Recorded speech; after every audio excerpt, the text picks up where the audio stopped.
Eu quero ler com os irmãos o livro do Êxodo, capítulo de número, sentados mesmo como estamos, o capítulo de número 3.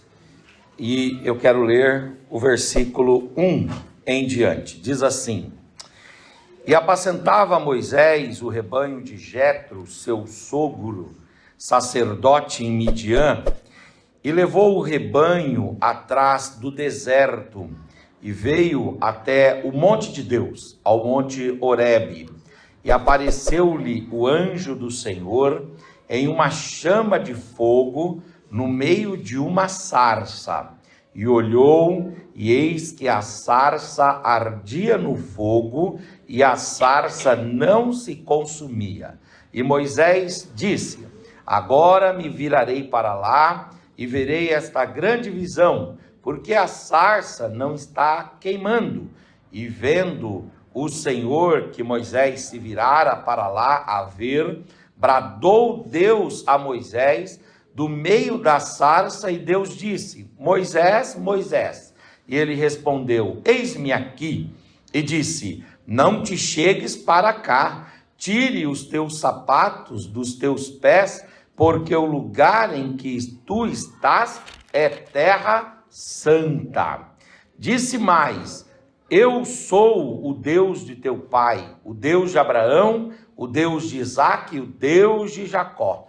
E Moisés encobriu então o rosto, porque temeu olhar para Deus. E disse o Senhor: Eu tenho visto atentamente a aflição do meu povo que está no Egito, e tenho ouvido o seu clamor por causa dos seus exatores, porque eu tenho conhecido as suas dores. Portanto, eu desci para livrá-los das mãos dos egípcios e para fazê-los subir daquela terra a uma terra boa e larga, a uma terra que mana leite e mel, ao lugar do cananeu e do eteu e do amorreu e do ferezeu e do eveu e do jebuseu. E agora eis que o clamor dos filhos de Israel chegou a mim, e também tenho visto a opressão com que os egípcios os têm oprimido. Vem agora, pois, e eu te enviarei a Faraó, para que tires o meu povo, os filhos de Israel, do Egito. Então Moisés disse a Deus: Quem sou eu que vá a Faraó e tire do Egito os filhos de Israel? E Deus disse: Certamente eu serei contigo, e isto te será por sinal de que eu te enviei. Quando houveres tirado esse povo do Egito, servireis a Deus aqui neste monte. Então Moisés disse a Deus: Eis que quando vier os filhos de Israel e lhes disser: O Deus de vossos pais me enviou a vós, e eles me disserem: Qual é o nome dele? Que lhes direi? E disse o Senhor a Moisés: Eu sou o que sou. Disse mais: Assim dirás aos filhos de Israel: O eu sou me enviou a vós. Amém e amém. Queridos irmãos, na chamada de Moisés, nós temos aqui algumas lições importantes. A primeira delas, que eu queria compartilhar com os irmãos, é que Deus nos preserva para realizar em nós e através de nós grandes e maravilhosas obras. Esse texto fala de um Moisés que foi preservado por Deus, que foi guardado por Deus, que foi escondido por Deus. E esse texto nos traz essa lição de que quando Deus quer usar uma pessoa para realizar uma grande obra, através dela e em sua vida, Deus guarda, Deus preserva, Deus esconde, Deus protege, Deus cobre, e esta pessoa, para no tempo certo, utilizar-se dela para uma grande obra. Eu queria que você, eu sei que os irmãos aqui são da Bíblia Sagrada, pegasse o exemplar da Bíblia e visse aí comigo algumas vezes que Deus poupou a vida de Moisés. Por exemplo, Deus poupou Moisés das mãos das parteiras, conforme Êxodo 1,16, e disse: quando ajudardes a dar à luz as mulheres hebreias, e virdes sobre elas, sobre os assentos, quando forem ter filhos, matai-os, mas se for uma filha, então deixe viva. As mulheres hebreias recebiam as ajudas das parteiras egípcias, e as parteiras egípcias, elas podiam, e em um certo momento, começaram a praticar o infanticídio, o controle de natalidade compulsório lá no Egito. Mas Deus, por uma graça, Deus, por uma misericórdia, poupou Moisés, guardando Moisés das parteiras egípcias. É claro que a Bíblia fala de duas parteiras que elas não cederam à pressão de Faraó, mas na sua absoluta maioria, as demais parteiras cumpriram ipsis literis exatamente aquilo que o Faraó determinara: matem os meninos hebreus. Mas Deus tinha algo grande com Moisés e poupou a sua vida, livrando-o das influências e dos poderes e da maldade das parteiras. Agora, olha que interessante, Êxodo capítulo 2, versículo 10, Deus poupando o Moisés uma segunda vez. Primeiro, ele poupa o Moisés das parteiras. Segundo lugar, ele vai poupar o Moisés das mãos de Faraó, quando Moisés ainda é infante. Olha o que diz Êxodo capítulo de número 2, versículo de número 10. E quando o menino já era grande, ela o trouxe à filha de Faraó, a qual o adotou, e chamou-lhe Moisés, e disse: porque das águas eu lhe tenho tirado. O Moisés, os irmãos sabem muito bem, foi adotado pela filha do Faraó. E quando a filha do Faraó colocou Moisés diante do Faraó, ela disse que ele era hebreu, ela disse que o tinha tirado das águas, e ela disse que ele era dos sobreviventes dos infantes hebreus que estavam sendo assassinados. Naquela hora, o Faraó poderia atravessar o Moisés com a espada. Naquela hora, o Faraó poderia ter dizimado a vida de Moisés, mas Deus tinha um projeto com ele, Deus tinha um plano com ele, e Deus poupou a vida de Moisés, retirando-o a salvo das mãos de Faraó. Agora, olha que interessante, Deus ainda vai poupar o Moisés uma outra vez. Eu queria que você abrisse a sua Bíblia em Atos capítulo 7, versículos 23 e 24. Aqui Deus vai demonstrar, através do discurso de Estevão, que vai recontar a vida de Moisés, que Deus poupou a vida de Moisés durante 40 anos que Moisés viveu no Egito. Dê uma olhada aí. Atos capítulo 7, 23 e 24. E quando completou a idade de 40 anos, veio-lhe ao coração ir visitar seus irmãos, os filhos de Israel. E vendo maltratado um deles, o defendeu e vingou ao ofendido, matando o egípcio. É interessante esse texto, porque ele fala de Deus poupando a vida de Moisés durante 40 anos lá no Egito. Moisés esteve exposto muitas vezes no Egito. Por quê? Porque ele era dos escravos, era para ele ter sido morto na infância. Ele foi adotado por uma graça de Deus pelo Faraó e pela princesa, filha de Faraó, mas durante todo aquele período, a boa mão de Deus foi sobre Moisés, guardando o Moisés até o dia que Deus iria levantá-lo para uma grande obra. Deus, ele vai guardando-nos e protegendo-nos para fazer através de nós grandes e maravilhosas obras. Olha uma outra situação que Deus vai guardar o Moisés. Deus vai guardar o Moisés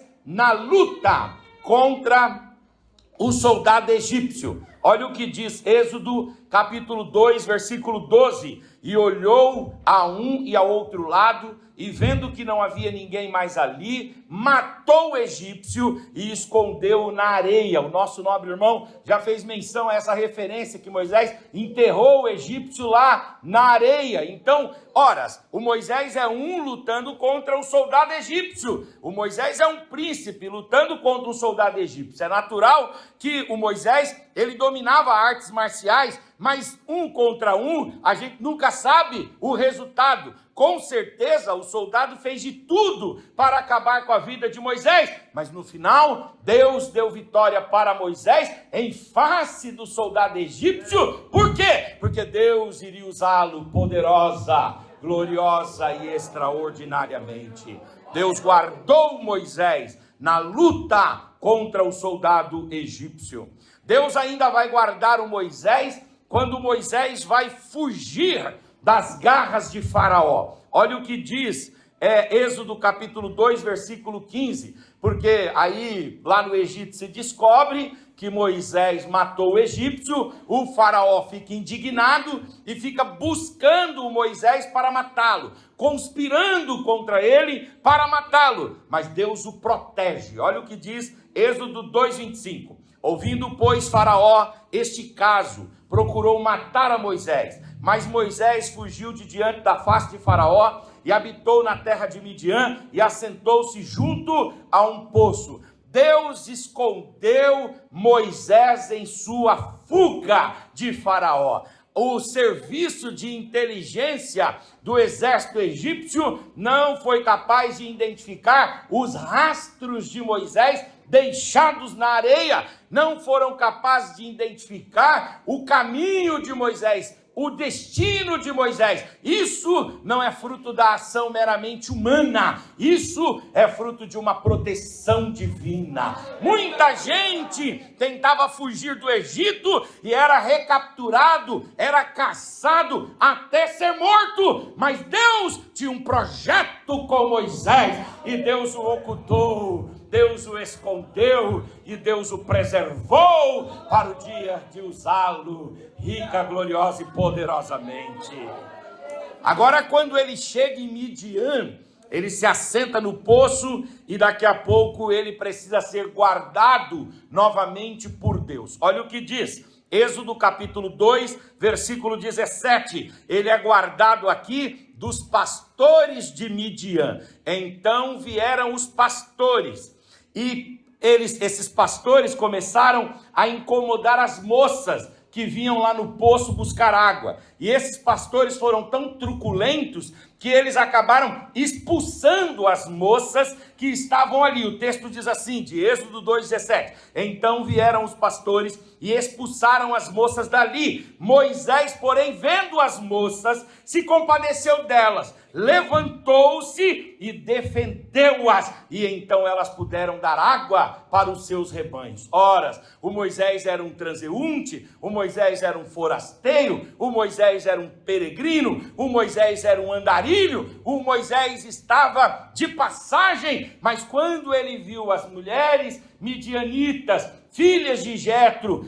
que estavam para dar água para os seus camelos, sendo provocadas, perturbadas, incomodadas ali pelos pastores daquela região que queriam ter preferência a elas, queriam ter direito maior do que o delas, o Moisés se colocou em defesa das mulheres e os pastores se insurgiram contra ele. O Moisés sozinho, um grupo de pastores, mas o Moisés sobreviveu. Por quê? Porque a mão de Deus foi com ele, a bondade de Deus foi com ele, porque Deus tinha coisas extraordinárias e obras grandes a fazer na vida de Moisés. Ainda Deus vai guardá-lo durante os 40 anos em Midian. Agora ele está com 80 anos quando Deus vai chamá-lo. 40 anos ele vive no Egito, 40 anos ele vive em Midian. E do mesmo jeito que Deus foi com ele durante os 40 anos no Egito, do mesmo jeito que Deus foi com ele na fuga,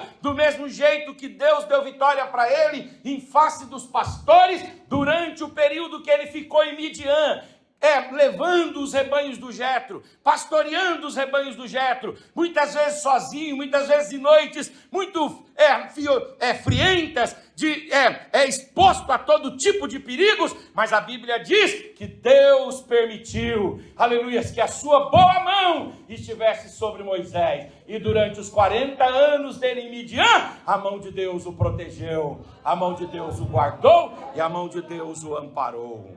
Olha o que diz Êxodo capítulo 7, versículo 7.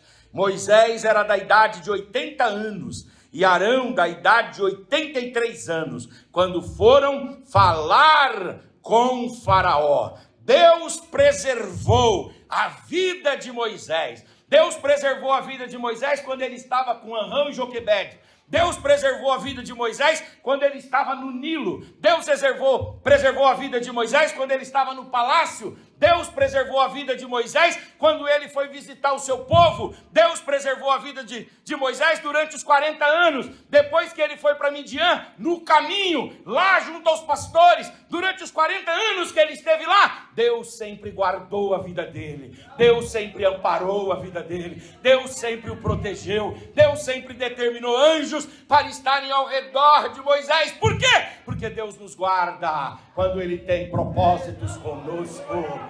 Aleluia, Deus nos ampara quando ele quer operar obras extraordinárias através da nossa vida. Eu tenho essa experiência pessoal. Em 1992 eu estava com 8 anos de idade e eu fui acometido de meningite. E a meningite, os irmãos sabem que ela não tinha tratamento, e naquele tempo ou ela matava ou deixava a pessoa com alguma sequela severíssima. Eu fui mandado embora para casa, desenganado pelos médicos, mas o Senhor Deus usou meu papai, que já descansa no Senhor. Aliás, hoje é dia dos pais, um abraço a todos os pais aí, que Deus os abençoe. Espero que o macarrão com frango e Coca-Cola do almoço tenha sido muito bom, e se você não foi abençoado ainda, até à noite você vai ser abençoado com uma pizza, margarita, bem gostosa, com bastante manjericão, se Deus quiser. Muito bem, então, o meu papai foi usado por Deus para levar-me lá a uma igreja. A igreja estava aberta e o meu pai falou para o pastor, obrigado, meu pai falou para o pastor, olha, eu quero que você ore pelo garoto. E eu com 8 anos de idade, meningite, desenganado pelos médicos, o pastor colocou a mão sobre mim, eu deitei no púlpito lá, o pastor colocou a mão sobre mim, orou e disse, Senhor, devolve a vida para esse garoto. E eu fui curado, aleluia, eu fui poupado para a glória do Senhor. Por que eu fui poupado? Eu creio muito que a gente é poupado, porque Deus tem coisas grandes a fazer na nossa vida. Deus tem obras grandes e maravilhosas a fazer na nossa vida. Em 1995, eu estava ali mais ou menos com 12, 13 anos de idade, e eu me lembro que eu estava com um cunhado meu, Adalberto, e ele estava com um Corcel 2. Aqui os irmãos não conheceram o que é Corcel 2, mas era um carro que já existiu aí, na frota brasileira. E eu estava lá dentro do Corcel dele, e de repente ali na estação Antônio João, que é uma estação que fica perto ali da estação de Barueri, na região oeste de São Paulo, tinha lá uma passagem de nível. Ele passou rápido na passagem de nível. O primeiro livramento foi que logo veio um trem assim e passou atrás da gente. E quando ele saiu, aquilo ali já dava numa avenida, subiu um pouquinho, já dava numa avenida. Ele foi atravessar a avenida, veio um carro e deu uma pancada no Corcel. A gente rodou várias vezes na rua, e quando o Corcel parou, né? Quando ele ficou, ele não capotou, e quando ele parou no lugar certinho, assim. O meu cunhado falou: olha, Henrique, eu vou embora daqui. Eu falei: você que sabe. Eu era garoto, eu falei: você que sabe. E aí eu fui embora, ele guardou o carro, depois ele foi lá e acabou se inteirando da situação e teve que pagar um prejuízo, mas Deus poupou a minha vida naquele dia. O meu cunhado até estava alcoolizado, e eu fico pensando: por que Deus me guardou? Deus me guardou porque Ele tem uma obra grande a fazer. Aleluia, glória a Deus, aleluia, glória a Deus. Em 2000, eu estava visitando o meu irmão Davi, e aí depois de jantar lá na casa dele, porque eu falo sempre para meus irmãos, vão me chamar para alguma coisa, chame para a hora das refeições. Tipo, quer conversar comigo? Me chama no café. Depois quer conversar de novo? Me chama no almoço. Quer conversar de novo? Me chama na hora da janta. Não chama nos intervalos não, que aí só rende conversa e não rende comida, né? É bom render conversa e render comida. E aí então, o Davi disse: ó, Henrique, vamos jantar em casa, eu preciso conversar com você. E ele estava morando lá no Jardim Califórnia, e a gente começou a conversar ali, e de repente as horas foram passando. Quando deu 10 horas da noite, ele disse: eu vou levar você lá no ponto de ônibus. E ele me levou no ponto de ônibus. E quando a gente estava passando assim na parede de uma padaria, que tem num dos bairros lá de Barueri, que é esse Jardim Califórnia, a gente estava passando assim, de repente eu escutei um indivíduo falar assim da porta da padaria: ó, eu não disse que eu iria pegar você, você disse que ia me matar, mas eu disse para você que ia matar você primeiro. E ele arrancou o revólver, quando eu olhei tinha um sujeito do nosso lado. A gente saiu correndo, e o sujeito saiu correndo na nossa direção. E o indivíduo que veio para matar, começou a dar um monte de tiro. Naquele dia, 2 pessoas foram assassinadas ali na porta da padaria. Eu e o meu irmão fomos livres, fomos salvos e fomos guardados. Eu fico pensando: por que isso? Eu só tenho uma explicação: é porque Deus tem propósitos. Quando Deus tem propósitos, Ele guarda. Se você está aqui esta noite, e você também podia ter acesso a esse microfone para contar muitos dos livramentos de Deus, é porque você tem da parte de Deus, aleluia, as coisas grandes e maravilhosas para serem realizadas e feitas em nome de Jesus. Agora veio o Covid, a nossa nobre irmã contou essa experiência, e eu sempre, né, por conta do meu tecido adiposo avantajado, eu falo tecido adiposo avantajado, a pessoa fala: o que é isso, né? Depois você pesquisa, né? Um pouco de gordurinha a mais que eu tenho. Eu estava lá no grupo da comorbidade. Muita gente da nossa igreja partiu, lamentavelmente nós perdemos lá, inclusive o nosso copastor setorial. Muita gente da minha igreja sede ali, devem ter partido mais ou menos umas 12 pessoas, mais ou menos, ali umas 12 pessoas partiram para o Senhor naquele período, e Deus foi me dando livramento e proteção, porque isso eu creio que Deus nos guarda, porque Ele quer fazer coisas grandes e maravilhosas. Você é um sobrevivente, levante a sua mão, levante a tua face, levanta a tua mão, levanta a tua face, levanta a tua voz, e se há fôlego em você, abra sua boca e dá uma palavra de adoração ao Senhor. Aleluia! Se Deus te guardou, é porque Ele tem coisa grande a realizar na sua vida. Ele quer fazer coisa grande. Aleluia! Quantas vezes Deus tem nos guardado, quantas vezes Deus tem nos poupado. Eu estava pensando, quando estava preparando essa mensagem a respeito de Mefibosete, a casa de Saul praticamente foi toda dizimada, mas ele sobreviveu. Para que ele sobreviveu? Por que ele sobreviveu? Ele sobreviveu porque Deus tinha algo especial a fazer na vida dele. Ele ainda voltaria para o palácio, ele ainda se assentaria à mesa do rei, e ele ainda se alimentaria do bom e do melhor. Aleluia, Deus nos guarda, porque Ele tem coisas especiais a fazer na nossa vida. O Senhor Jesus, aleluia, quando Ele nasce, o Herodes vai determinar dizendo, crianças de 2 anos abaixo façam o quê? Exterminem. Mas um anjo se revelou e disse, José e Maria, aleluia, muitas crianças vão morrer aqui. Vai se repetir aquele ditado do profeta Jeremias, quando ele diz, Raquel está triste, está em luto e está amargurada. Por quê? Porque os filhos de Raquel foram mortos e ela está tão desolada que ela não aceita ser consolada. Mas você não, ela aponta para Jesus e diz, esse daqui não, esse daqui Deus tem grandes e maravilhosos propósitos e desígnios. Aleluia, aleluia, glória a Deus, aleluia.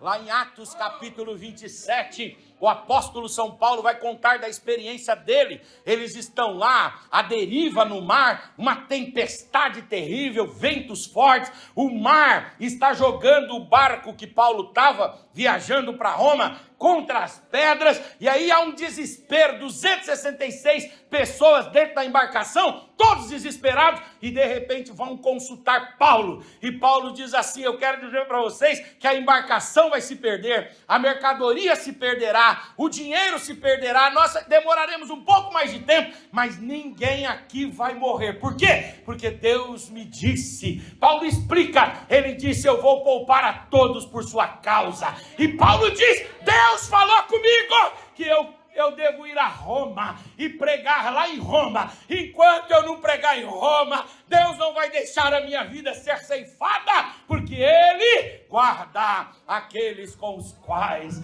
Ele tem propósitos, desígnios. Deus tem propósito com você. Levante a sua mão, por gentileza. Levante a sua face. Levante a sua voz. Aleluia. Abra a sua boca e dê uma palavra de adoração ao Senhor. Eu creio que Deus nos guarda. Que Deus nos guarda. Porque Ele tem propósito. E o que podemos falar do João, o apóstolo? Aleluia. Que segundo a tradição cristã foi jogado num caldeirão de óleo. Segundo a tradição cristã, apanhou muito. Depois foi jogado lá na ilha de Patmos. Alguém diz assim, por que esse João não morreu como todos os outros? Porque é para ele que Deus vai revelar o Apocalipse. E enquanto Deus não cumpre os seus propósitos, Ele vai guardando e vai poupando a nossa vida. Se você está aqui, é porque Deus ainda tem desígnios, Deus ainda tem planos, Deus ainda tem propósitos, Deus ainda tem funções, Deus ainda tem obras, Deus ainda tem missões, Deus ainda tem promessa, Deus ainda tem plano, Deus ainda vai fazer alguma coisa grande e maravilhosa. Orecandoremachurabai. Urabacandaramahai.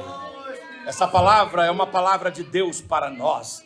Isaías 43, 1 e 2. Mas agora, assim diz o Senhor, que te criou a Jacó e que te formou a Israel: não temas, porque eu te remi. Chamei-te pelo teu nome, tu és meu. Quando passares pelas águas, estarei contigo. E quando pelos rios, eles não te submergirão. Quando passares pelo fogo, não te queimarás, nem a chama arderá em ti, porque eu, o Senhor, te chamei para ser profeta. Aleluia, uma nação sacerdotal, as outras nações. Deus nos guarda, porque Ele tem desígnios, Ele tem planos, Ele tem objetivos. Aleluia. O Moisés muitas vezes esteve a um fio de perder a vida, mas Deus o guardou, porque Deus tinha propósitos com ele. Você também por diversas vezes esteve apenas com o último fôlego de vida, mas você foi guardado. Por quê? Porque Deus tem propósitos a fazer na sua vida. Aleluia, levante essa cabeça, anima esse coração, olha para a vida e olha para a sua história com ânimo. Acredite que Deus ainda tem algo especial e extraordinário a realizar na sua vida, em nome de Jesus. De forma muito gentil, se você quiser e puder, pega na mão dessa figura abençoada que está aí do seu lado. Se você puder olhar no olho dele ou dela, olhe. Dizem que tem 3 classes de pessoas que não olham uma no olho da outra: os falsos que devem e os que vão pedir dinheiro emprestado. Se você não fizer seu irmão olhar para você, você vai ter que emprestar algum para ele até dia 5. Então faz ele olhar para você aí, em nome de Jesus, né? Diga para ele, diga: Deus tem te poupado, aleluia, porque Ele tem grandes planos com você. Diga: Ele tem grandes planos para você, aleluia, Ele tem te poupado porque Ele tem grandes planos. Ele tem grandes planos. Uramacandaramai. Emacandaramachurabai. Erecandoremachurabai. Deus tem nos poupado porque Ele tem grandes planos. Eu acredito assim. Ele tem bonitos planos e grandes planos. Oh, aleluia, aleluia, aleluia, aleluia, aleluia, aleluia, aleluia, aleluia, urabacandoremachurabai, aleluia. A segunda lição que nós aprendemos nesse texto é que Deus nos quer nas montanhas, porque é nas montanhas que as maravilhas de Deus acontecem. É muito interessante que o Moisés, ele é um indivíduo que sobe na vida. Por exemplo, o Moisés, ele sobe do rio Nilo para a terra. É a primeira grande subida de Moisés. Ele sai do rio Nilo e sobe para a terra. Na terra, da margem do rio Nilo, o Moisés vai subir para o palácio de Faraó, para a casa de Faraó. E lá no palácio de Faraó, o Moisés não vai ser contado com os escravos, ele não vai ser contado com os simples, ele vai subir para a casa ou aposento ou cômodo da filha do Faraó. E lá no aposento da filha do Faraó, Moisés está na elite, ele está subindo. E é interessante que, estando junto à filha de Faraó, o Moisés sobe ao coração da filha de Faraó. O Moisés não é um filho do ventre da filha de Faraó, mas ele é um filho do coração da filha de Faraó. O coração está um pouco acima, né, do ventre, e Moisés, ele sobe ao coração, ele alberga-se no coração. E aí, o Moisés, estando lá, neste coração da filha do Faraó, ele vai ser protegido por Deus, ele vai ser guardado por Deus. Mas um dia, o Moisés vai ter que tomar a decisão, como diz o escritor aos Hebreus: pertencer à filha de Faraó e à casa de Faraó, ou sofrer com o povo de Deus, o povo dele, o povo da promessa. E o Moisés, ele não titubeia, ele escolhe antes, ao invés de ficar com a filha de Faraó e com todos os regalos do palácio, Moisés resolve se solidarizar com o povo de Israel e sofrer com o povo de Israel. Por isso, o Moisés começa a cair, ele vai caindo porque ele vai escolher os escravos ao invés dos livres, ele vai escolher os pobres ao invés dos ricos, ele vai escolher a região de Gósen, aonde os judeus se abrigavam, ao palácio em Tebas. Quer dizer, o Moisés vai cair nesse aspecto. Depois ele vai cair porque ele vai matar o egípcio vai ser morto, e ali está uma queda de Moisés, ali está um fato que, se Moisés pudesse apagar da sua trajetória, com certeza o Moisés apagaria. Isso indica uma queda. E depois, quando ele mata o egípcio, ele sepulta o egípcio e ele vai cair no conceito dos judeus, porque a Bíblia diz que depois que ele lutou pelos hebreus e matou o egípcio e escondeu o corpo do egípcio, os judeus sentiram vergonha, sentiram desprezo e rejeitaram o Moisés? Ele enfrenta ali uma rejeição. E depois o Moisés vai cair de novo. Ele vai cair no coração do faraó, e ele vai cair não como um filho amado, mas ele vai cair como alguém que é ingrato, como alguém que traiu a coroa, como alguém que traiu aqueles que lhe deram pão. Ele vai se tornar uma persona não grata lá no Egito. E por fim, o Moisés vai cair no último nível dele, que é cair para abrigar-se à beira do poço. O que diz Êxodo capítulo 2, versículo 15, lá no finalzinho do versículo 15 diz assim: e habitou na terra de Midian e assentou-se junto a um poço. Ele se reduziu tanto que num dia ele estava comendo na mesa do rei, no outro dia ele não tinha nem o que comer. Ele estava longe do seu pai, longe da sua mãe, longe do seu irmão Arão, longe da sua irmã Miriam. Ele estava longe do seu povo, longe do palácio, ele estava longe do Egito. Ele estava na praça pública, ele foi morar na praça. Ele não tinha paradeiro, ele não tinha endereço, ele não tinha destino, ele não tinha nenhum tipo de pão para se alimentar e nem com que tirar água para beber. Quer dizer, a vida de Moisés num determinado momento foi para cima, no outro momento foi para baixo. Mas aí, quando ele está ali embaixo, Deus começa um processo, aleluia, de crescimento com Moisés. Deus começa um processo de exaltação com Moisés. E esse processo começa quando Deus vai dar para Moisés uma esposa. Deus vai dar para ele um casamento. Aí ele sobe um pouquinho. Daqui a pouco Deus vai dar para ele um filho. O filho de Moisés se chama Gerson. E Gerson significa Deus me fez forasteiro, Deus me fez andarilho. Deus dá um filho para ele, o Gerson. Depois ele vai ganhar um emprego, ele vai subir um pouco mais. Deus vai dar para ele um emprego lá junto ao sogro, para se tornar ali um pastor de ovelhas. E aí, quando ele está pastoreando ovelhas, Deus diz para ele: se você quiser ficar nesse patamar, tá bom, a sua vida já melhorou muito, mas se você quiser subir para as montanhas, eu tenho maravilhas para revelar a você. Eu tenho coisas extraordinárias para revelar para você. E aí Deus vai fazer o Moisés subir um monte Horebe. O monte Horebe, ele pertence às cordilheiras do Sinai. Ele pertence à estrutura do monte Sinai.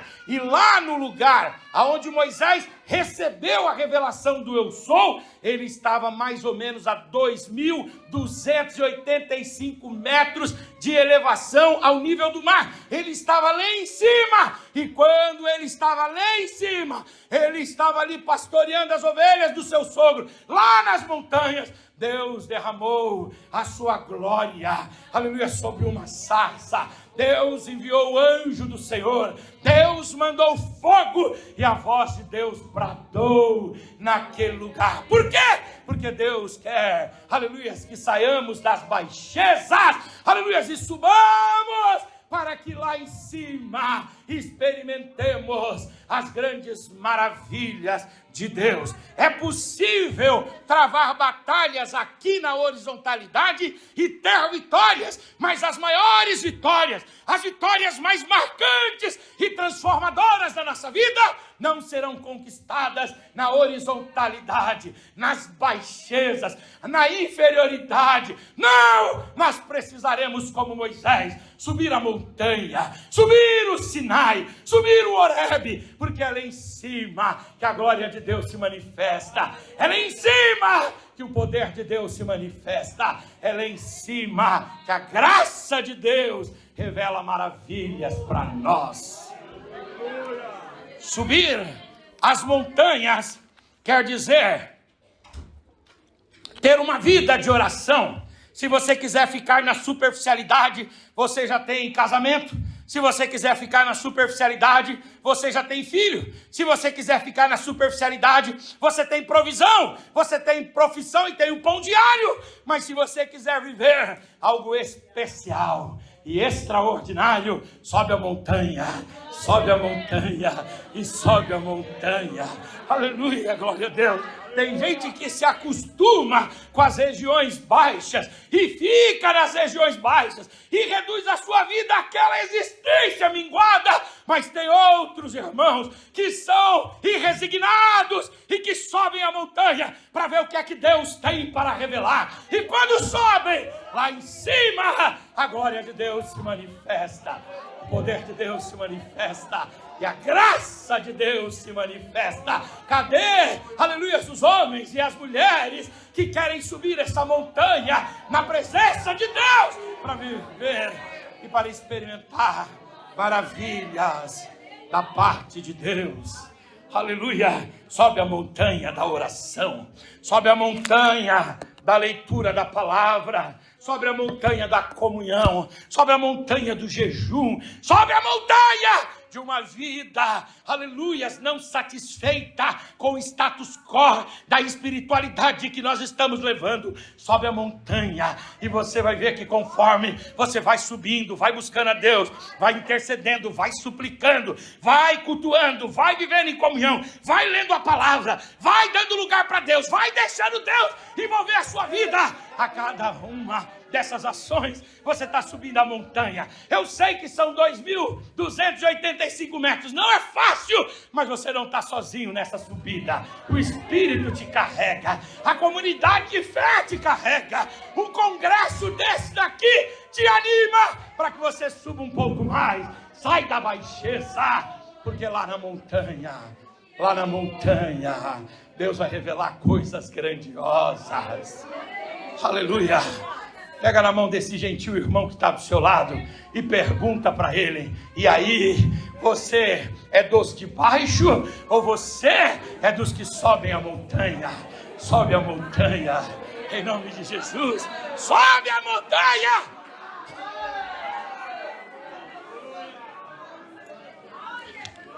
Uravacandaramahai. Ore canto que teremachurabai. Sobe a montanha. Aleluia. Não é para subir a montanha de coberta, não, hein? Não é para subir a montanha do pratão de comida, não. É para subir a montanha da oração. É para subir a montanha da comunhão. É para subir a montanha da leitura da palavra. Aleluia. É para subir a montanha da busca por Deus. É para subir a montanha da liberdade para Deus. Quando foi a última vez que você disse para Deus: Senhor, toma o controle da minha vida, domina a minha história, porque eu quero viver coisas extraordinárias. Aleluia. Levante a sua mão, por gentileza. Levante a tua face. Aleluia. Levante a tua voz. Abra a sua boca e dê uma palavra dizendo: eu quero subir, eu quero ser elevado, eu quero subir, Senhor, para contemplar as maravilhas do Senhor, as maravilhas do Senhor, as maravilhas do Senhor. Aleluia, aleluia. Eu não tive oportunidade de ir a Israel ainda. O meu cunhado, pastor Paulo, minha irmã já foram, e eu não tive oportunidade de ir ainda, mas eu tenho vontade de ir, não pelo tour exatamente, mas quando eu for lá eu preciso ter um melhor condicionamento físico, preciso fazer umas caminhadas antes, porque diz que um passeio dos mais nobres que tem lá é quando você, por volta de umas 11 horas da noite, é trazido, né? Alguém busca você lá, através de um ônibus, e leva você ao pé do Monte Sinai, e você começa a subir o Monte Sinai. Tem que ter um sapato forte, uma roupa de caminhada e bastante ânimo. E aí você vai subindo meia-noite, 1 hora, 2 horas, 3 horas, 4 horas, 5 horas. Quando vai dando 5 horas da manhã, mais ou menos, você chega lá no lugar onde a sarça ardeu, onde Deus manifestou a sua glória, onde Deus deu para Moisés as revelações profundas, aonde o El Sol se revelou. E aí você vê o nascer do sol, e ali você faz um culto de adoração e de louvor ao Senhor. E diz que tem muitos irmãos que pagam para Israel e não fazem essa caminhada. Bom, eles dizem que foram a Israel, eles dizem que visitaram muitas coisas, mas eles não podem dizer: eu sou um dos que subiu a montanha. Para subir a montanha tem que ter coragem. tem que ter preparo, tem que ter ânimo. Aleluia, quem fica aqui embaixo, vence na vida. Casa, tem filho, tem profissão, mas o Senhor não quer só isso para nós. O Senhor tem coisas mais gloriosas. Aleluia, cadê os que querem subir a montanha? Levante a mão, levante a face, levante a voz, abra sua boca. Se você puder, fica de pé no seu lugar em nome de Jesus. Aleluia, glória a Deus. Aleluia, glória a Deus. Aleluia, glória a Deus. Oh, glória. Oh, glória. Aleluia. Aleluia, aleluia, aleluia. Quando houve guerra em Israel, Deus falou para Débora: Débora, para de lutar aqui. Vai lutar lá nas montanhas.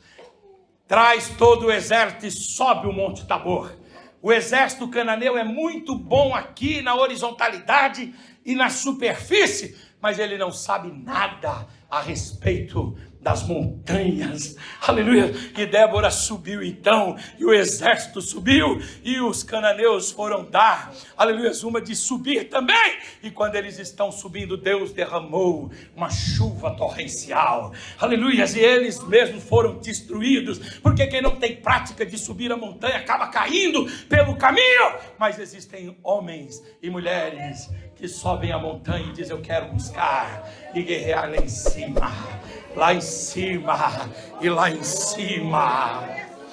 O Elias foi desafiado pelos profetas de Baal e de Azerá na planície, mas ele disse: o desafio não será proposto aqui, o desafio será proposto lá no cume do Monte Carmelo, lá no platô, lá em cima do Monte Carmelo. É lá no cimo do monte, aleluia, glória a Deus. Quando o monte faz a curva, é ali no cimo do monte que nós vamos armar o nosso altar, aleluia, e nós vamos clamar a Deus, aleluia, o Deus dos céus. Ele vai abrir os céus e Ele vai responder, aleluia. Ele não vai responder com palavras, Ele não vai responder com aquilo que é ordinário, transitório, passageiro, porque isso aí vive aqueles que estão lá embaixo. Ele vai receber com fogo, Ele vai responder com fogo e com fogo dos céus. E lá no Monte Carmelo, aleluia, Elias foi vitorioso. Levante a sua mão e eu quero dizer para você: sobe a montanha, aleluia, sai das baixezas, sai da superficialidade, sobe, porque Deus tem revelações extraordinárias. Eu acho muito interessante que Jesus sai da ceia e o texto fala assim: e dirigiu-se Jesus para o vale de Cedron. Ele passa entre o templo, né? Ou entre o cenáculo, Jerusalém, e o Monte das Oliveiras. Ele passa por um vale, que é o Vale de Cedron. E quando ele passa naquele Vale de Cedron, alguém diz assim: Jesus vai ficar lá no vale. Mas Jesus não fez isso. Jesus subiu o Monte das Oliveiras. E ele foi subindo o Monte das Oliveiras, até ele chegar lá no topo do monte. Encontrou um jardim, e ali, aleluia, ele, é claro, colocou ali sangue pelos seus poros, naquilo que a medicina chama de hematidrose, né? Ele colocou sangue pelos seus poros, porque batalha boa é aquela batalha, aleluia, que de fato e de verdade traz a remissão pelo sangue. Mas no final, aleluia, Jesus estava vitorioso, aleluia, Satanás estava destruído, e a vitória era da igreja, é da igreja e é da igreja. Fala para o seu irmão: sobe a montanha, diga: sobe a montanha, aleluia, sai daí de baixo, sobe a montanha, aleluia, Deus tem coisas grandes a revelar para você. Sobe essa montanha, em nome de Jesus, e vem vencer aqui em cima, vem vencer aqui em cima, vem vencer aqui em cima, aleluia. Foi lá que o Eu Sou se revelou. Quer conhecer o Eu Sou? Ele não se revela nas baixezas, ele se revela nas montanhas. E eu não estou falando aqui dos montes, literalmente, eu estou falando aqui de modo figurado. Eu estou dizendo que nós subimos a montanha quando recebemos a Deus e quando nos abrimos para um outro nível de relacionamento e de intimidade com Deus. Sobe as montanhas. e o eu sou vai ser revelado a você. Sobe a montanha. Fala para o seu irmão, sobe. Deus tem coisa grande a fazer. Deus tem coisa grande, Deus tem coisa especial a fazer. Sobe, vem cá.